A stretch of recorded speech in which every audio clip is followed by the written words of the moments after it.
I'm gonna log us out of it. Okay, it's live now, so I guess I can go in here. Ready? Where you kind of do see.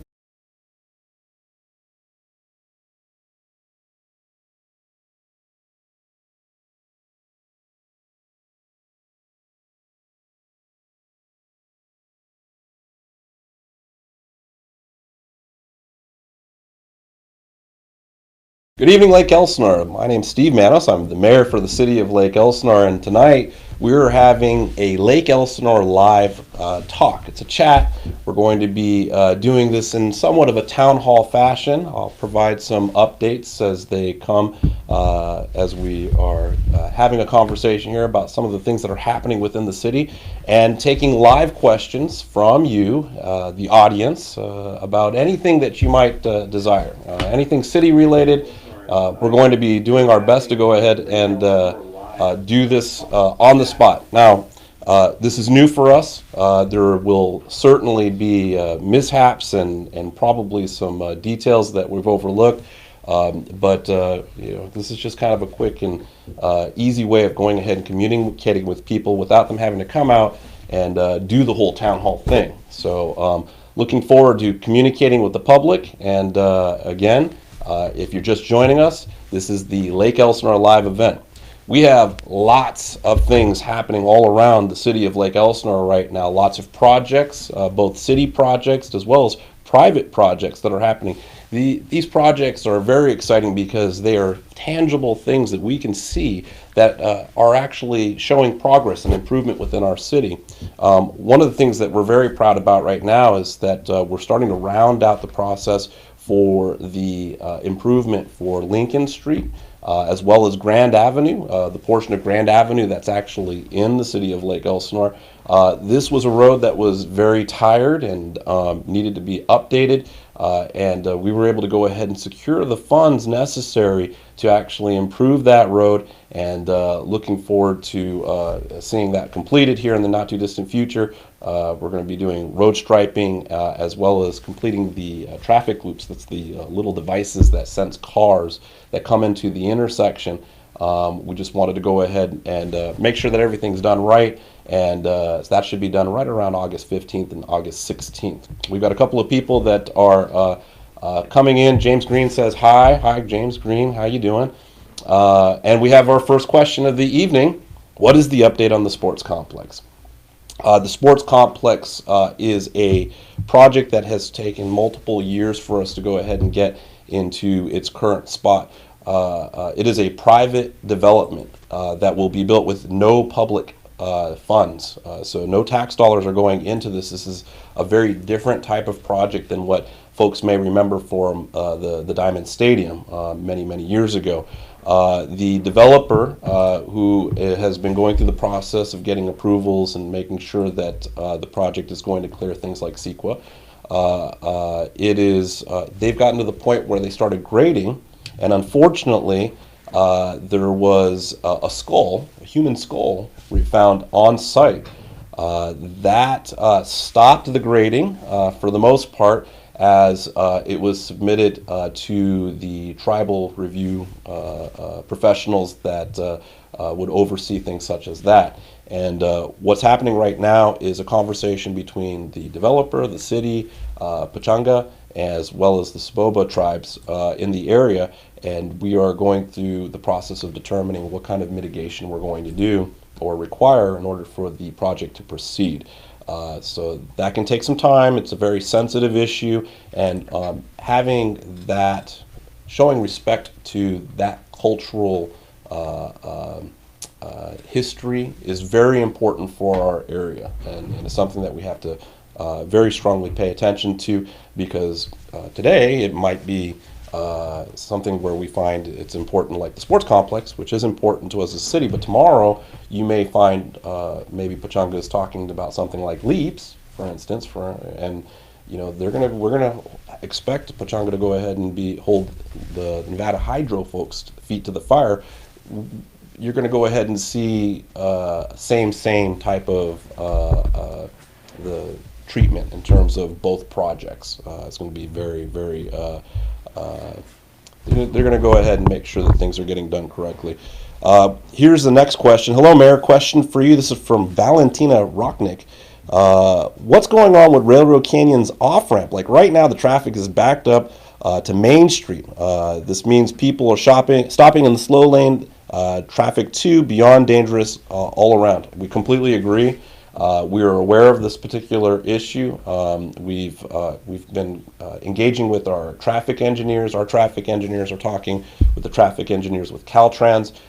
You have an interchange there where you have 5 lights, all within about 1/8 of a mile in one section. And there's been a lot of new development that's happened in the area over the past few months and years. The light timing is controlled and coordinated by wireless devices.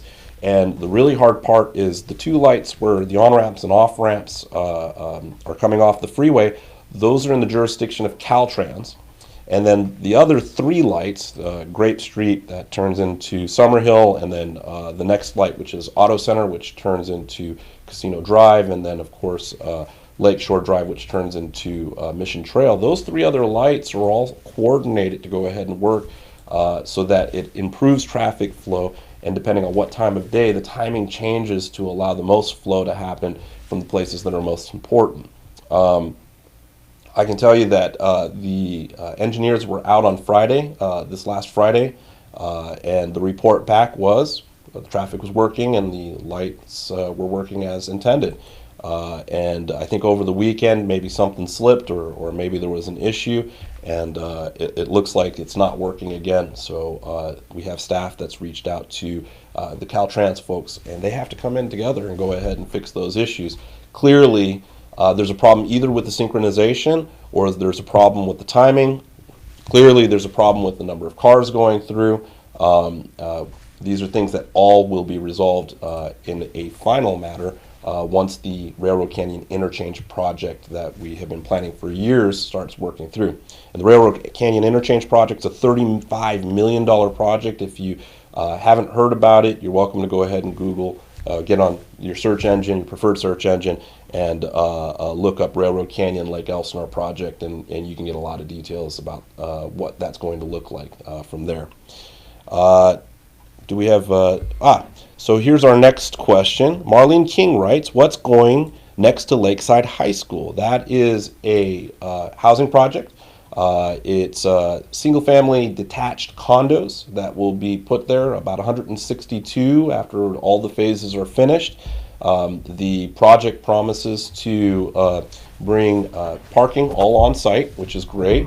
It'll also realign Grand Avenue and a portion of Riverside Drive and add a light at that intersection, which is going to go ahead and provide an important safety improvement. You will see the sidewalks all redesigned and realigned, which should create better and easier walking for the children trying to get to Lakeside High School. Hopefully that saves a few lives in the future. The bottom line is it's a housing project. So, next question. Hi, this is Sandra Delgado.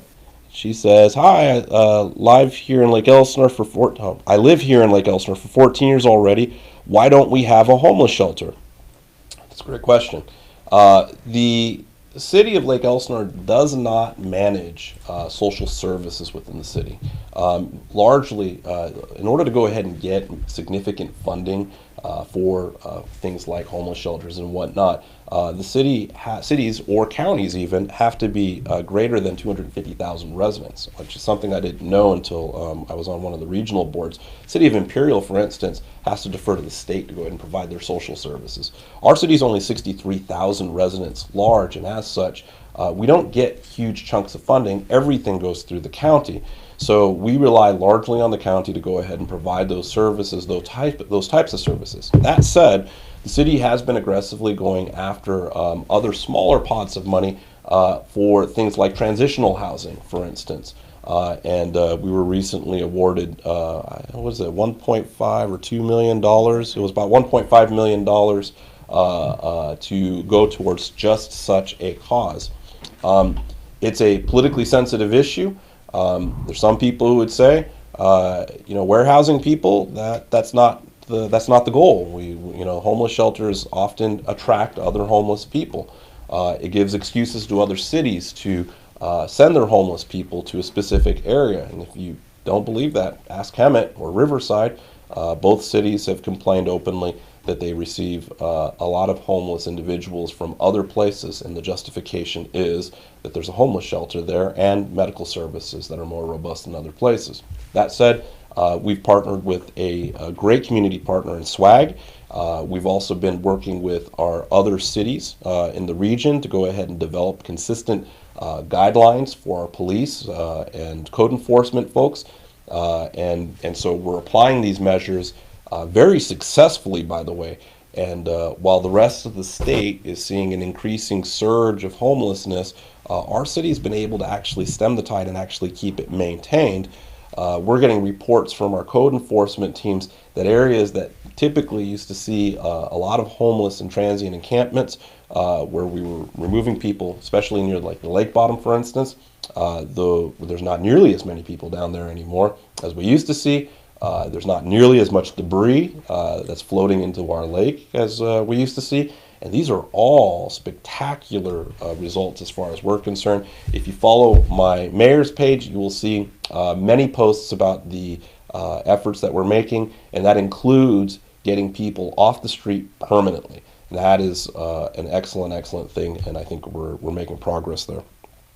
Kathy Lowry writes, "Why is there no support from the city for a farmers market and artisans fair?"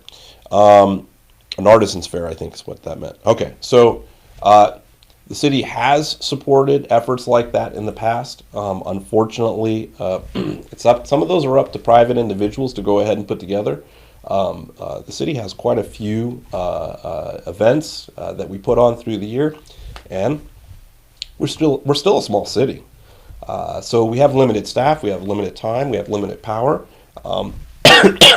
Excuse me. I'm not opposed to that. I don't think the council's opposed to any of those ideas. But the bottom line is it's going to take a community champion to go ahead and step up and help organize that type of event, and also get the buy-in from some of our regional folks.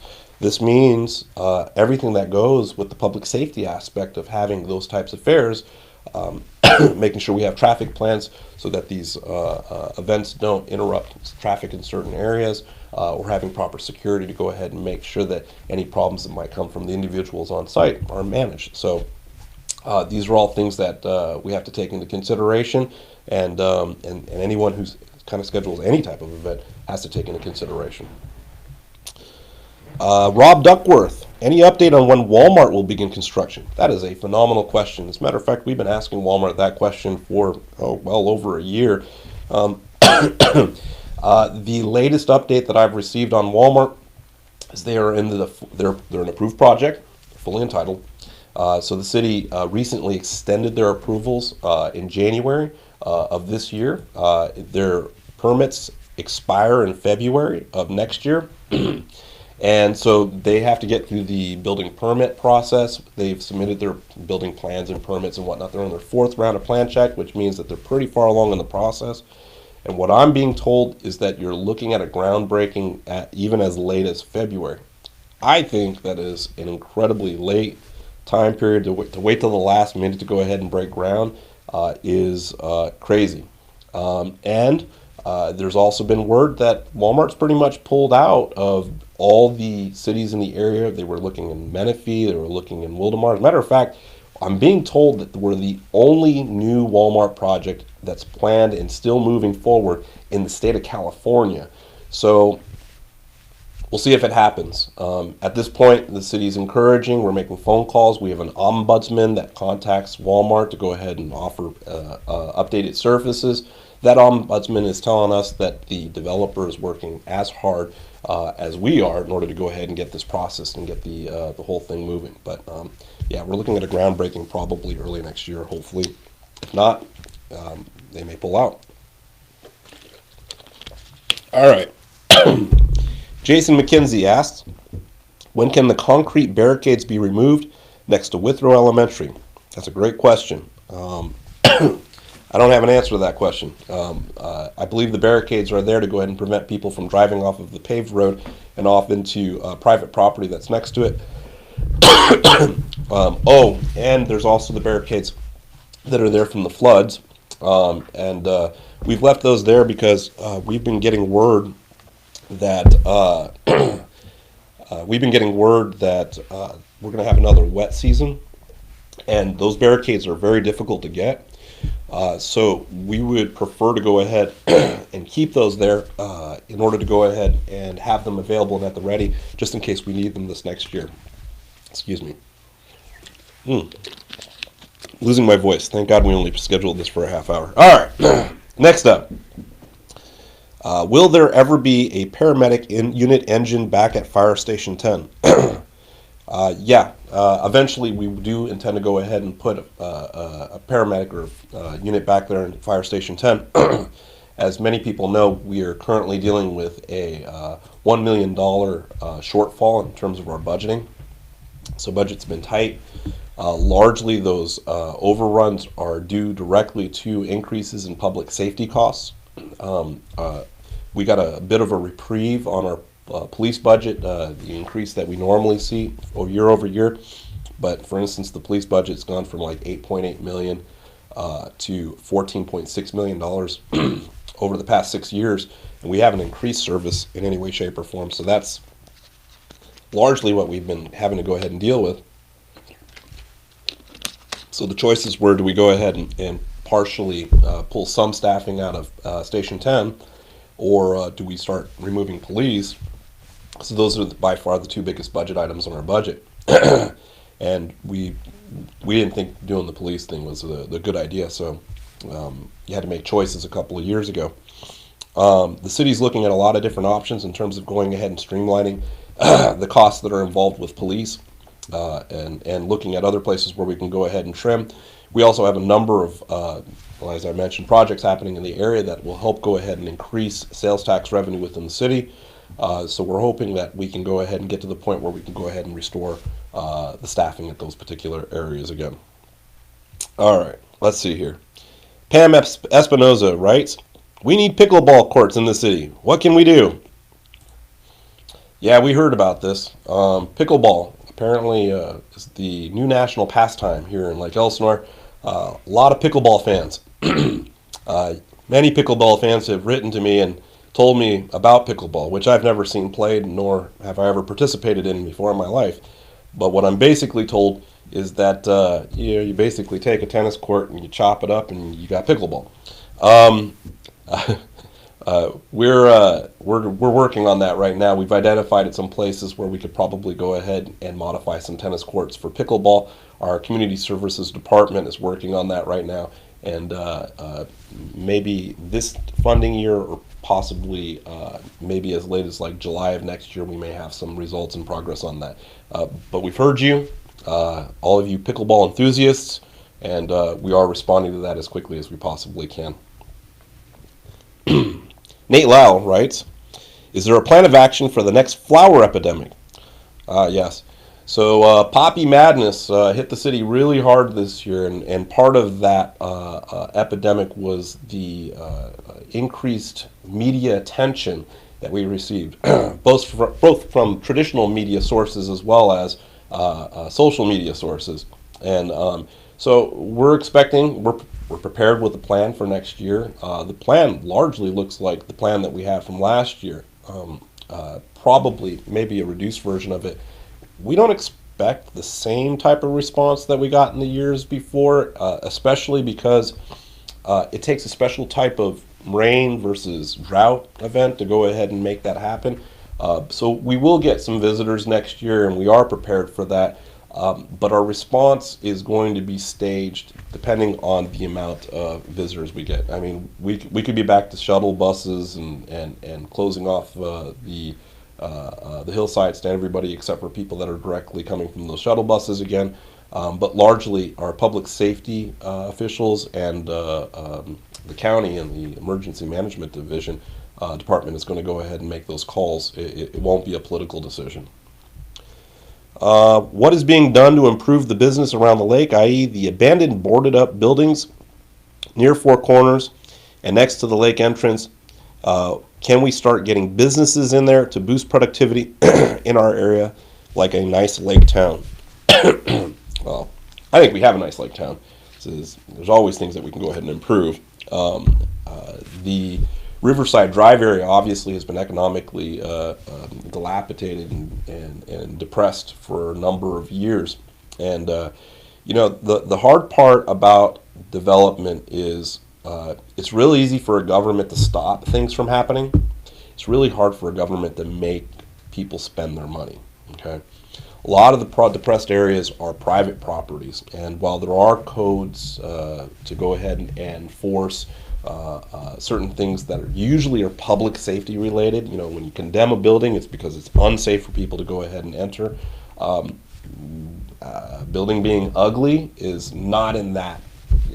That's not what codes do, for the most part. There are exceptions, right? But the bottom line is that we've been encouraging development around the area, and one of the big ways that we did that is we invested ourselves. I mean, here's the bottom line. If you're not willing to go ahead and put your money where your mouth is, how can you go out to other people and say, hey, you need to go ahead and do something better with your place? And that was the entire idea behind Launch Point. The Launch Point campground is something that we invested heavily in, and that campground is beginning to pay dividends.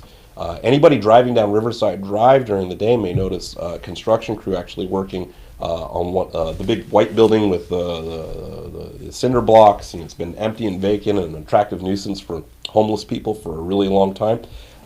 That is happening right now, and that is in part because there's confidence that there's going to be visitors in that region to support that. The Circle K has been, there's been a new Circle K that was approved that's going to go ahead and close the old Circle K. A lot of complaints about the old Circle K. That one's going to get closed up, and there's going to be a new one that's brought in that's going to be big, bright, beautiful, and hopefully will go ahead and improve the area.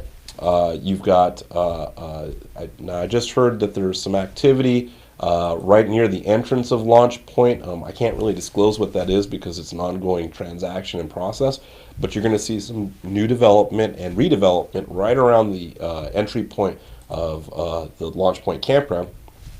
Once again, related directly to the city's investment in that area, and more's coming. I'm hearing and I'm meeting with a lot of people who are asking questions about how they can go ahead and get in. Kind of an interesting point. On the south end of town, people have been talking about the new sports complex, right? And so the sports complex broke ground, it got paused, it's going to move forward eventually, right? So people they also ask the question all the time, hey, when's the sports complex going to be up? When's the sports complex going to be up?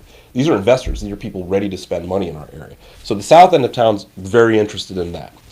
On the east side of town, everybody's asking questions about, Walmart. When's the Super Walmart coming? When's the Super Walmart coming? People are very excited about the Super Walmart. There's pads there. There's other development that's going to probably complement Walmart that comes further on Central. So you got a lot of development that's happening over on the east side of town, okay? On the north side of town, everybody's very interested in what's happening over by Albert Hill. This is a commercial project over there. There's something that's happening right off of Lake Street. Very, very excited about that and asking how they can go ahead and get in and be able to go ahead and develop on that. It's on the north side of town. For the first time in, I think, ever, we've got people that are interested in developing on our west side of town, and it has everything to do with Launch Point. Think about that. That is a mindset change. That completely changes the way that people are starting to perceive the city. And while the residents that are here every day, they see the small details, they see issues and whatnot, and we're always going to be working on those issues, the investors are seeing the opportunity, the potential here in the city, and the fact that the city is moving forward to go ahead and help realize that potential. Okay, spent a lot of time on that one. Let's go ahead and move on to the next question. What is going on in the old Vons on Diamond? That is also a great question. That is a complicated situation, and I'll describe it fully, okay?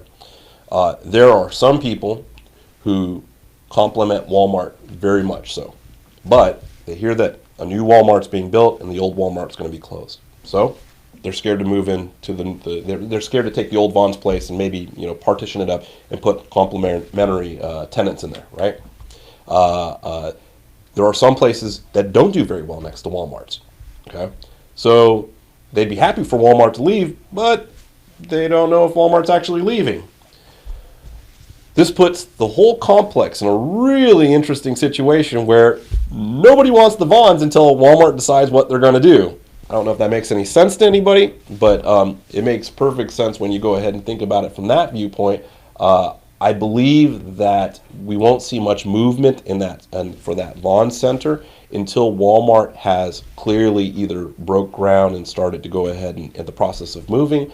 And I'm getting a lot of interest, or a lot of big boxes that are interested in moving into that center. But that's the question that we're getting constantly. The Railroad Canyon Interchange project is largely causing that excitement, because if you've looked at the design, the current northbound off-ramp is going to dead end right into the entrance of that, what's currently the Walmart Center. So what's going to end up happening is that you're going to have something like 8,000 cars that are driving by. I don't remember if that's per day or, but then you're going to have a bunch of people that are getting off the freeway to go home, and they may go ahead and stop at the retail place that's sitting there, and what that's going to be, we don't know yet. It's private development. We go out, we try to recruit, we go ahead and show interest. We want to go ahead and provide kind of a red carpet treatment for businesses that might go into that center. But at the end of the day, the tenant has to reach an agreement with the owner of the property, and if they can't come to that agreement, then nothing happens. So we're open. We're happy to go ahead and keep things moving along. But I think I've adequately outlined what the dilemma is. Marcia Santos writes, are there any plans in the future for housing our senior citizens on a low income? Funny you should ask. We recently approved a project known as the Cottages on Mission Trail, which provides a number of units specifically designed. It's age restricted and income restricted. That project is getting ready to break ground. It is a subsidized project where the city's redevelopment agency provided land and funding for that. And so that is happening as we speak. So pay attention to that. That's going to be coming in the not too distant future. Dan Polaris writes, when are you cleaning the lake? It's funny. The lake's not exactly like a swimming pool, right? So it's kind of 3,000 acres large, right? So cleaning the lake is tough, okay? It's a natural lake. This is not like the man-made lakes that pretty much exist in all the rest of Southern California. Canyon Lake, Lake Matthews, Diamond Lake, Paris Valley Lakes, Lake Skinner, all of those are reservoirs. They're man-made reservoirs that were created with dams that were and designed to hold a large amount of water and make them very deep. Our lake was created by God, okay? We are at the end of a huge watershed where everything empties out into Lake Elsinore and doesn't leave. There is no natural outlet for the lake, and there's not a regular source of regular source of inflow of water. So, when we have drought years, the lake water drops, and just like any other body of water, when you have a low level of water, you end up having problems. We always need the help from Mother Nature to go ahead and fix that. Now, that said, there are a series of projects that the city has identified, and our partners like Lejua have identified as potentials for improving the situation with the lake. Number of things like dredging or restoring the shoreline habitat, which is vegetation, native vegetation and whatnot, changing the way that the inlet comes in to go ahead and catch sediment before it goes into the lake, changing the treatment methods for the reclaimed water that we do put into the lake, which most of you might know, but we put about anywhere from 3 to 5 million gallons of reclaimed water into the lake every single day, which only partially offsets the 13 million gallons of water that leave the lake every single day. So we're working through a process right now to identify a funding program to go ahead and do some of these very expensive projects. And what we're hoping is that in the not too distant future, those funding programs will allow us to go ahead and begin implementing these projects slowly but surely. So there is work being done. It's all in planning stages right now, but if we can identify the funding source, it's really going to kickstart the thing. And over the next 5-10 years, you're going to probably see some improved water quality and water stability levels here within the lake. It takes a long time to fix something like that. Lindsay Lutgens says, are there plans to expand our law enforcement? Our city needs more police. I completely agree with you. As a matter of fact, and I've said this many times, I believe that we have really good law enforcement officials. I just got a great compliment from a resident who felt that the need to write me that their truck had been stolen, and the police came out. They were fairly prompt. They essentially, they went through the process and said that people were very courteous, and he genuinely appreciated the efforts on the part of the officers. The problem pretty much really isn't ever the quality of service that we have in our city. It's about the response times. It's about the availability of officers. It is clear that we need more boots on the ground. Every part of the city is asking for more patrols. Every single part of the city is asking for patrols. So it's clear that we have a boots on the ground, the number of the boots on the ground problem. There aren't many ways to solve that when you're $1 million upside down on your budget, and when the costs have been increasing year over year and kind of outstripping the gains that we've had.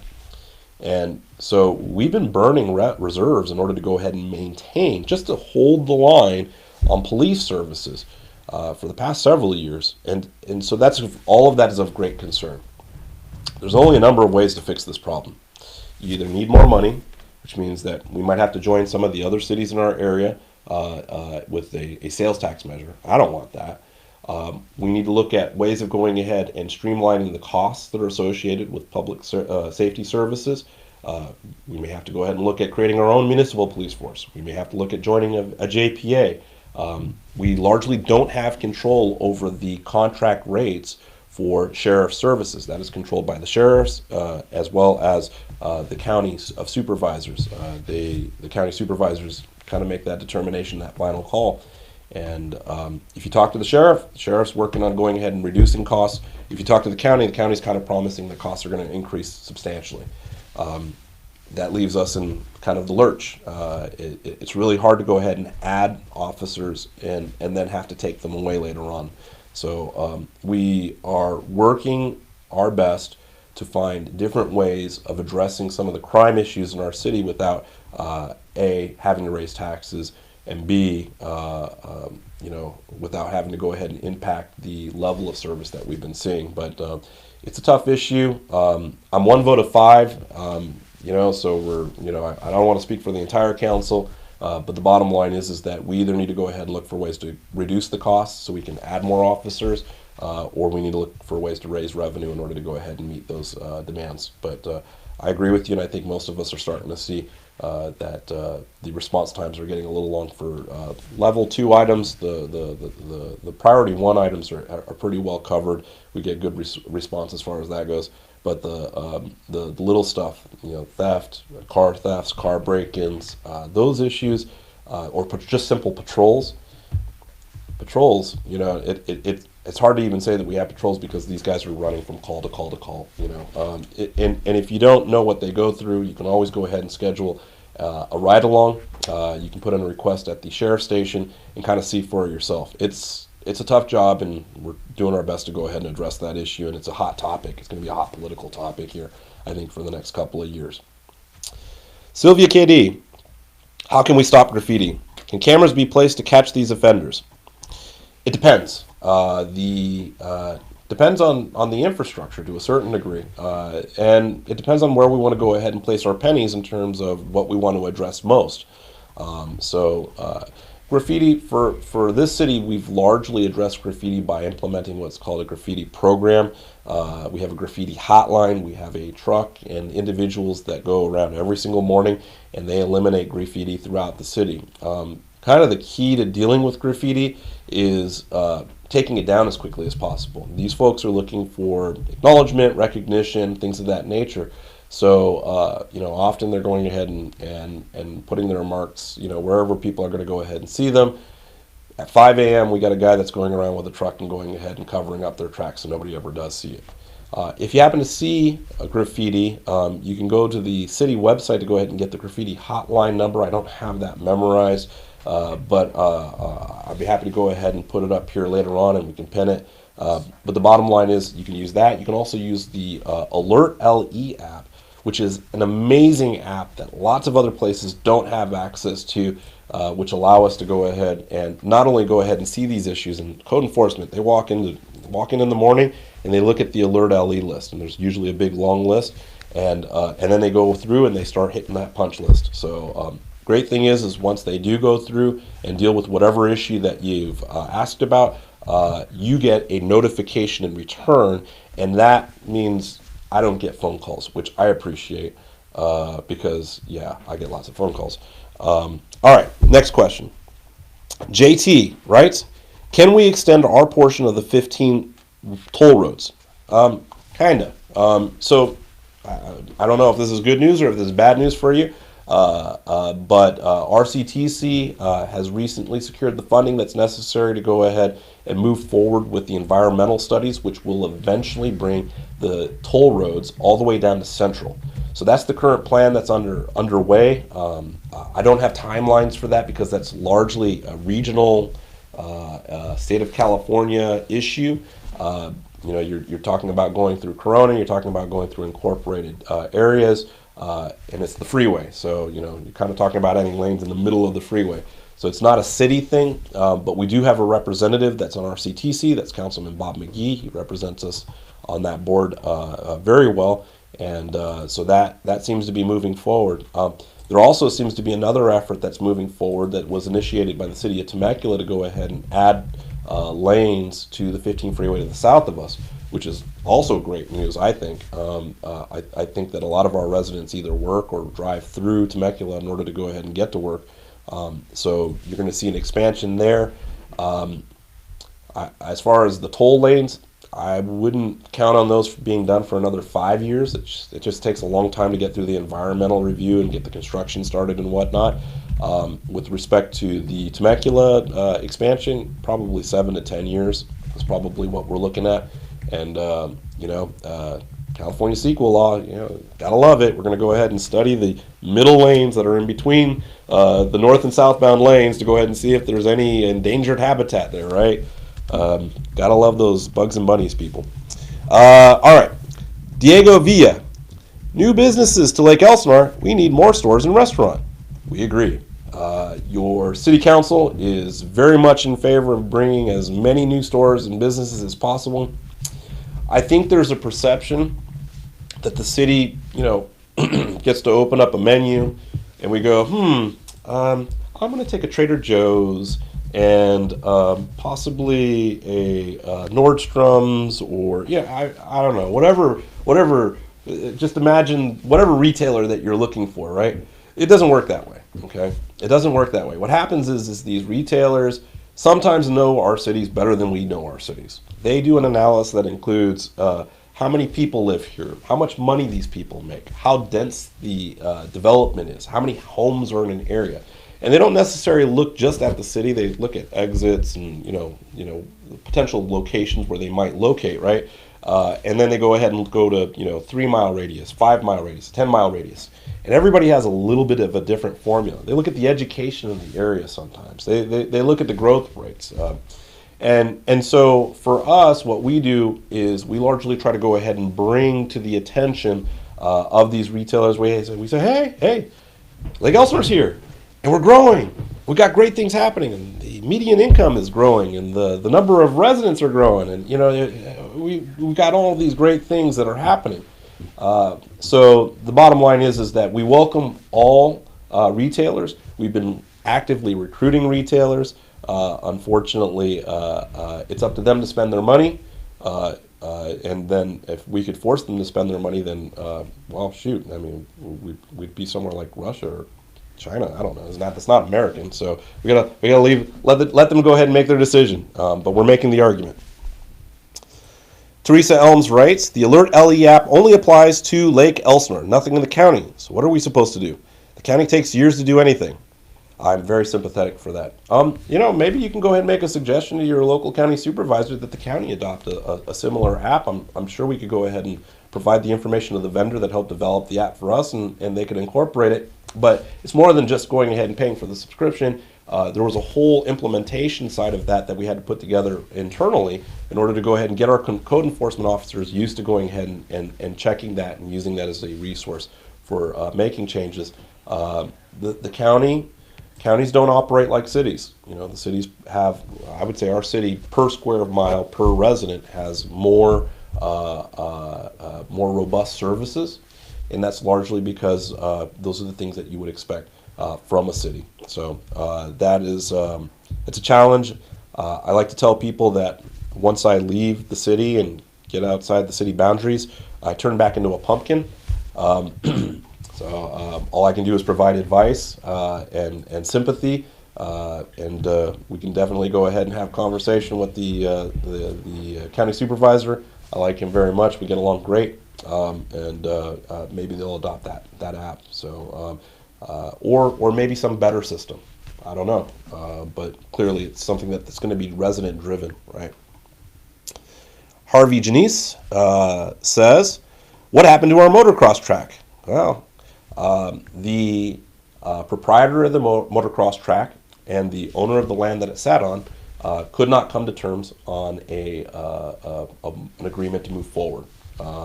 The owner of the property is also looking to develop that land, and there are multiple potential development opportunities floating around the city right now at this time.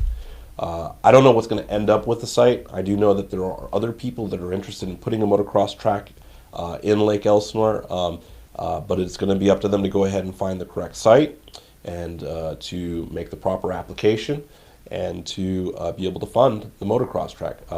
We are very, very unhappy that that's how that transpired, but again, that's a private party decision. We provided as much support as possible. I want to give credit to my councilman colleague, Bob McGee, who was intimately involved with that particular, trying to save the motocross track, trying to keep Lucas Oil here. But again, you can't force, you can bring the horse to water, you can't force it to drink. So we'll continue working and looking for ways to go ahead and improve, to bring motocross back to Lake Elsinore. But yeah, no, your comment's very timely, and it's very unfortunate. I have no more pinned comments, or maybe we do. Let's see here. Do we have any other pinned comments? We can keep going. It's 6:43. We've got lots of questions here. All right, I'll have to look at the upside screen. Let's see here. Manduano Stephanie, or maybe I got that backwards here. Is the city of Lake Elsinore thinking of putting a traffic signal on Cheney and Collier? Too many accidents in a week. Yeah. I believe that there's a project underway right now that is conditioned to bring a traffic signal to that intersection, and that is there's some industrial buildings that are being built at that location right now. So yeah, you might get your wish in the not too distant future. Let's see here. Javier Lorena Garcia. When are they going to start the new Artisan Alley? Summerlee community needs a good place with family. The Artisan Alley project, the developer for that has largely indicated that the Artisan Alley project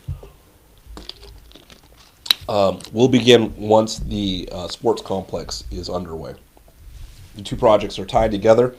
Diamond Drive is going to be realigned and then resurfaced. Once the sports complex gets underway, Artisan Alley has a responsibility to go ahead and do their side. So because of that, and because of the fact that the sports complex would bring about 1 million new visitors per year, they're looking for a way to go ahead and ensure that there's going to be a successful marketplace there. So you're going to have to go ahead and wait for that one, that'll be timed with the market, essentially. What is the new project going on Mission Trail? Well, there's two projects going in on Mission Trail right now. One is the Mission Trail Apartments. I believe there's about 180 units. I'm sorry, 80? I'm sorry. I'm looking over at my colleague over here. She's telling me that it's 80 units that are that are going into that particular apartment complex. And then there's the cottages. That's the senior housing project that we discussed earlier. It's age restricted. And so those are the two projects that are happening right now.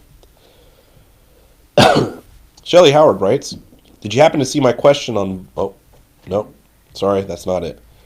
That one moved. Edgar Guzman, is the LEAPS project going to happen?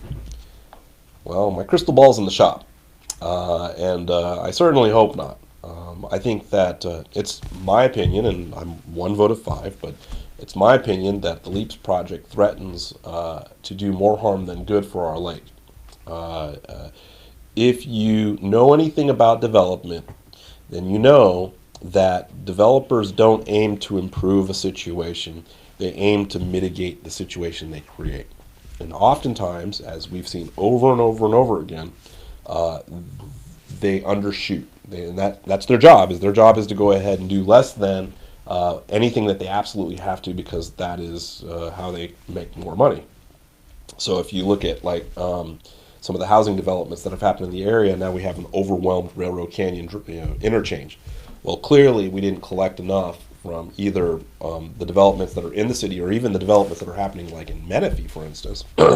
We didn't get any contributions in order to go ahead and mitigate that issue until very recently. So that's a process that we're going through right now to mitigate. If you look at LEAPS, for instance, these guys want to go ahead and pull water up into an upper reservoir and then drop that water back down at an appropriate time period. And there's all sorts of questions that come into play when we start talking about that, especially as it comes to water quality. We don't have a regular source of incoming water, and when it does come through the lake, it doesn't come through at a very high rate of speed, right? So, you know, and we saw some problems that were occurring even during the last heavy rain event, where the floods started coming through, kicked up a lot of sediment, brought in some new bad stuff, and we had a brand new algae that it didn't exist in Lake Elsinore ever before, called the golden algae, that was choking the fish that were in the lake, mostly stuff that we didn't want anyways. But the point is that it wasn't good for the fishery, and it wasn't good for it wasn't good for the lake. So our concerns as we go through the application, we look at the studies, is that everything continues to be, the studies are paid for by the developer, and those studies seem to go ahead and tilt in the favor of the developer.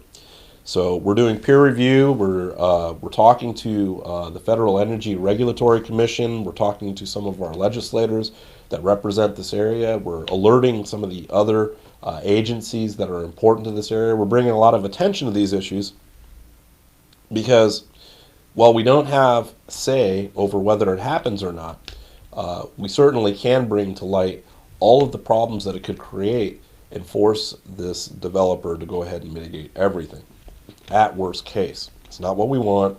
Personally, me personally, I'd like to see it go away. I wish I had the authority to do that. I don't, right? So we're going through that process right now. We're going to continue going ahead and working hard to try to end the program. But if we can't end the program, then we definitely have to protect our lake, and that's where we're at. University. Oh, university. Are we still getting a university? Oh, depends on. Oh, I see. It got lost. Okay, so somebody asked the question: are we still getting a university? The origins of the university story are well. There's two opportunities for this right now, actually, but. Several years ago, a developer was trying to get their specific plan approved. And the specific plan is basically a pretty picture that says what a developer intends to do with a big parcel of land. And the city was saying, hey, wait a minute, your pretty picture doesn't include enough schools, it does not include enough parks, it doesn't include enough circulation roads, it doesn't really say when you're putting in the circulation roads.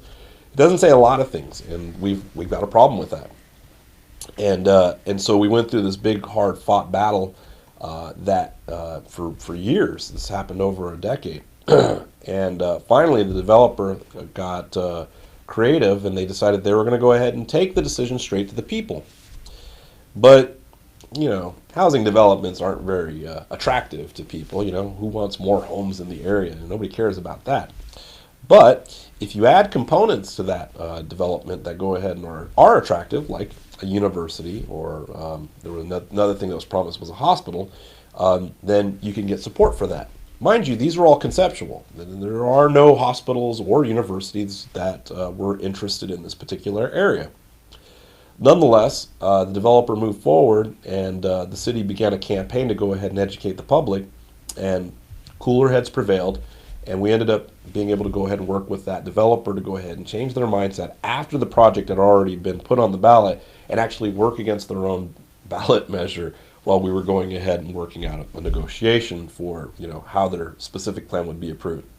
We did eventually approve a specific plan that includes land that's set aside for a university. But if you're going to ask me, there have been no universities that have been interested in that site, and the site and the land that was set aside is far smaller than what most campuses would require in order to actually come into fruition. Additionally, that particular site sits adjacent to some highly sensitive conservation habitat. And this particular developer happened to have a history of combating the regulatory agencies that oversee that. And so we largely see it as a nothing. It's probably not going to turn into a university. As a matter of fact, it'll probably never be developed. That's the truth. Still, it's zoned, and we're like, hey, man, if it happens, you can make it happen. Make it happen. There is another opportunity. We were more recently approached by an investor with Chinese assets. This investor has recently acquired the old military academy, and they have strong connections and ties to an organization known as the Fudan University. The Fudan University, if you ever use your search engine to go ahead and look them up, is a very old, very prestigious university in China. It's Shanghai, China, near Shanghai, China, I believe.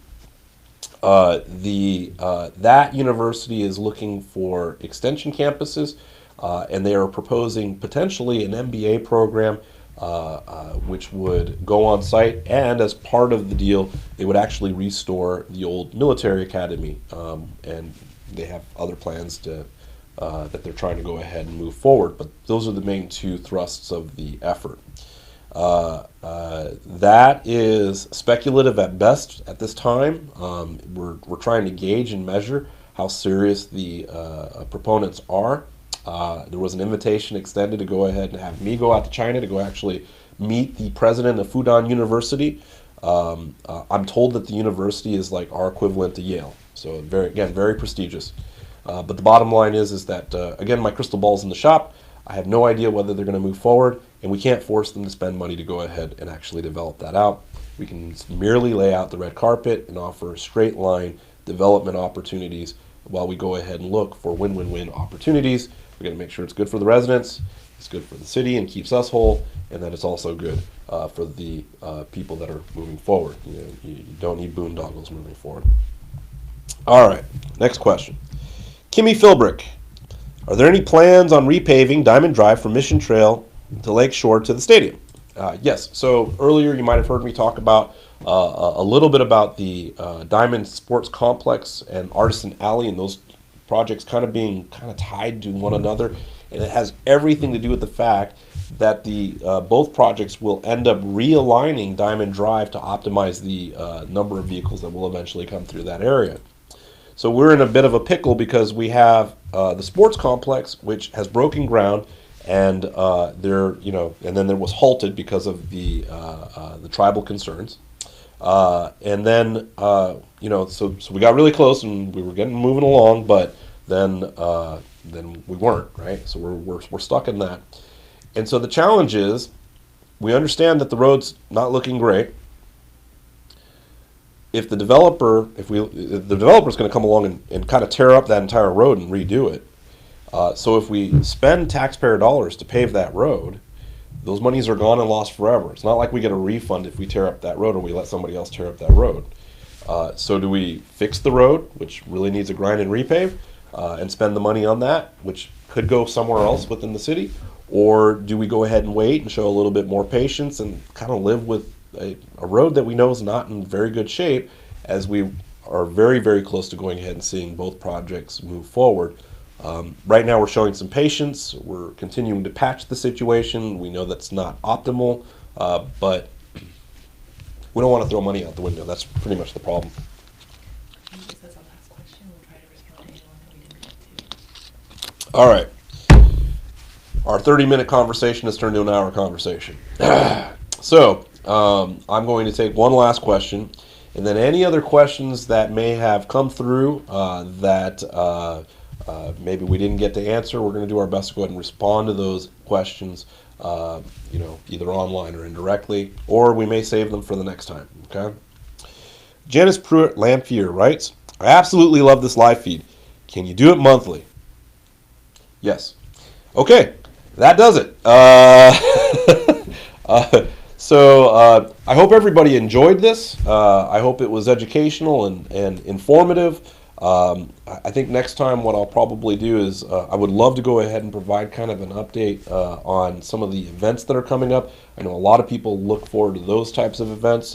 Again, you can go to my mayor's page, which is Steve Manos, Lake Elsinore Mayor, and you can go ahead and like that page. I'd be happy to go ahead and I continuously provide updates on that particular platform, as well as the Instagram page, the city page, the Lake Elsinore City Hall page on Facebook is also very active. There's also an Instagram page. I don't have any of the code names written down in front of me because I, just kind of going off the cuff here. But the bottom line is you can find the city of Lake Elsinore. We are very active social media, very active online, and we're looking to go ahead and improve the communication with the residents of Lake Elsinore.